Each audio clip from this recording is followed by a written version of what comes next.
We are on US 30 right now. We're on a 2-minute time frame. I'm going to quickly plug in the buy and then I'm going to explain to you guys what I'm looking at when it comes to taking TP. This is a scalp, so you guys know I'm going to be buying right now. All right, guys, so we just jumped into the trade. You guys just literally saw me jump into the trade. Price was down here. It put me in all the way up here. So what do we see here? So we can see price is making a move to run out buy stops. We have to be of the mindset that price is going to push up to the upside. And so it's already taken out one. It's taken out one already here. There's still 2 more to go. And it's something that I really like to tell my mentees. I like to tell them, whenever you see highs really close together like this, where they're really, really close together like this, there's going to be liquidity above every single one of these highs. There's going to be buy stops above every single one of them. So in our eyes then, once price takes out one of them, we can start to attack the rest of them. What's price done? Price has traded up above this high, dropped down into an inefficiency, so an imbalance. You can see price has dropped down into the imbalance. The wicks have gone beyond the imbalance, probably taken out some traders, and now we're pushing up. You see where the body's closing right now, the body's closing within the imbalance. That's generally a sign that price wants to continue going into the up direction. Price is moving higher. We've just poked our nose above this one, but we've not run it out properly. We've just poked our head above this high, literally activating those buy stops still, but you know there's still going to be money above this high. So it's a small little scalp to get to the upside. This is for my scalpers right now. And then what I'm going to do is, from here you can see it says 45.27. I'm probably going to target between 5 to 10 points above this high. I'll pull it in at 45.37, which is basically 10 points above this high. And then what I'm going to do is I'm going to take partials of the trade when it gets above this high and see whether I can let the rest of that trade ride to this level here. But generally, you have to just remember this though. Whenever you see liquidity like this, but all bundled together, this is like a bundle. You know how you go to a store and then they offer you one thing and they say, look, just before you check out, you can also get this too. I feel like these highs are exactly the same thing. In my eyes, it's easier to run these right now. Anyway, guys, just using that kind of analogy, basically, this is how I'm looking at this. I'm looking to target these two here too. And then this will be the trade done for the day. I'm not looking for too much. It's already 7 o'clock. I'm looking at this happening just about 8 o'clock. So in an hour's time, we're going to wait and see. Hopefully this can be an hour scalp. We're not looking to scalp for too long, just an hour on US 500 right now. We are back here again with another update. So the scalp is going absolutely blessed. Look at that. Look at the scalp. It's moving correct. Everything's moving blessed. We are close to running out this high over here. Just imagine this right now. If you were selling US 500 right now, would you feel safe with your stop loss above this high? Hell no. Hell no. Why? Because liquidity is being taken. This high should have held if price is going to continue lower. It didn't hold, and so that's your indication that price wants to run buy side liquidity. And that's one of the questions I always get asked as well, is which liquidity should you go for? Because there's liquidity on the top side, there's liquidity on the bottom side. And I always say, so which way is price moving? You can blatantly see price is moving up. Price has been moving up since. Price is moving up. So that means buy side liquidity should be the ones that you're targeting at the moment. And if you are going to target any sell side liquidity, then it should be short term. This is at checkout when they're trying to sell you more. So this was the original agenda. Here's where they're trying to give you some more for technically less. This is like free money to me. This is a bargain right now. And I'm not saying this at a discount. I'm not talking about discounts on premium. I want to get you guys thinking a little bit outside of the box, thinking a little bit differently. If you start to think outside the box, you can capitalize on these kind of moves. You saw us enter, you know where we put our stop loss, you know where the money was. Guys, prices come back to my entry, man. Guys, I'm joking, man. Look, this coming back to entry is not a big deal. I still expect price to move to the upside. Nothing changes. Like I said in my previous video, these times back in the day, I would have been panicking because price to come back to my entry. In this kind of scenario, people will be bailing out the trade. Guys, I'm staying with that same mindset. Nothing's changing. I know price is moving up. We're looking to attack that buy side liquidity. So I'm in the right place. I'm in the right place. So I'm going to be expecting price to push up to the upside. And then, for example, like this now, people will be looking at this as an imbalance that they can use to take price short.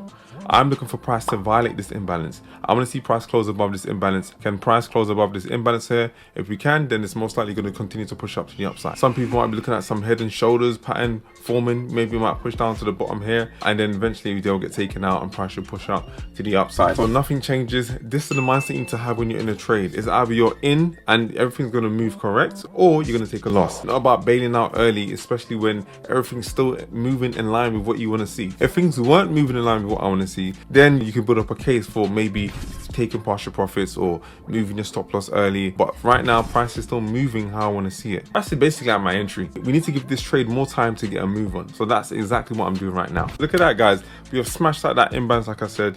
I think I was on a 2-minute time frame. Yeah, 2-minute time frame.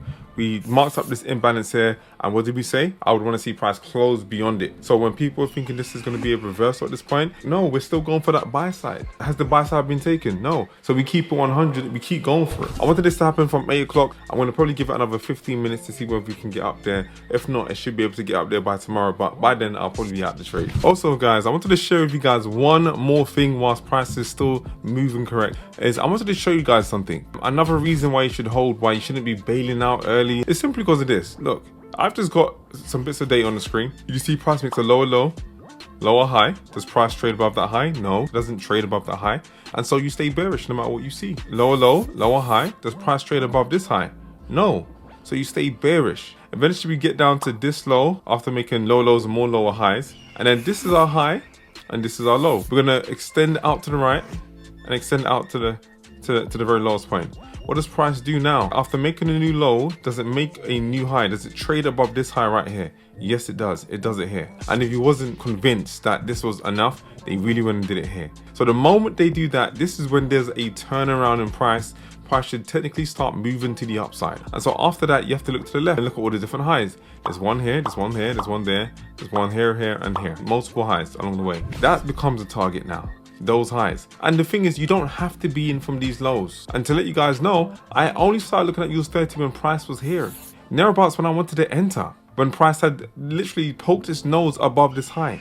That's all I needed to see. Price had poked its nose above this high, we're moving up, and that was all I needed to know. They had taken one, they had taken two, and now the aim is to take that third one. And so that's why there's no need to panic. You're staying in line. Just look at this now. When price got up here, let's go to the 2-minute time frame again. Any kind of bearish bias or kind of bearish kind of setup, it failed. And so look at that, when it poked its nose above this high, or when it was here, yeah, did this hold as an equal highs to that other high? No, price traded through it. Then eventually it broke beneath this low, it traded beneath this low, leaving an inefficiency. The price pushed to the downside after traded into those imbalances. No. And so now just think about it. If the bearish POIs did not hold, that means price is still bullish. Look at this up close candle. You guys know we speak about institutional candles a lot on this channel. This is an up close candle because price did trade through the low of it. When price came back up into it, did it hold? No. You guys know we look at the lowest point, the open, and 50%. Let's mark it all up.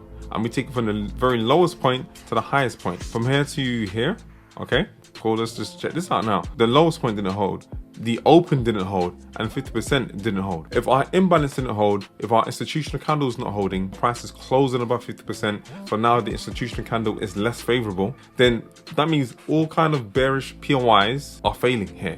And just like that, look at that, price is traded through the high now. There you go. And we should be going to attack our buy side liquidity. But look at that. Look how we're going for that level right now. We're going for that level. We're about to take TP. And then what I'm going to do is, because I'm looking at other things, I'm going to set an alarm just so it alerts me to let me know that price is running out that liquidity. Alright guys, price has literally just pushed up to the upside. As you can see, this candlestick, boom, big candlestick here. And oh guys, it looks like we've just run out this liquidity. So now I'm going to go ahead and take partial, like I said. Here comes the money. There we go, I've just taken partial profits. I want to see whether the rest of it can get taken right to this high. You guys know where my TP is, right up here. So I'm going to move my stops to better than break even, all the way up here. Only because this is the only low price is giving me. We've already taken off the bulk of the trade. Now we're going to see where we can get right up here, 10 points above this high that was here, this high right here. But guys, you've seen it. You saw what happened here. We stayed in line with this lower time frame bias. When we saw that bearish scenarios playing out, we knew it was false. So now we're going to be patient to see what else we can kind of squeeze in. Now the bulk of this trade is gone. Price is coming back to where our stop loss is. And the thing is, this is all good. This is fine. Do you know why? Because we took off the bulk of the trade up here.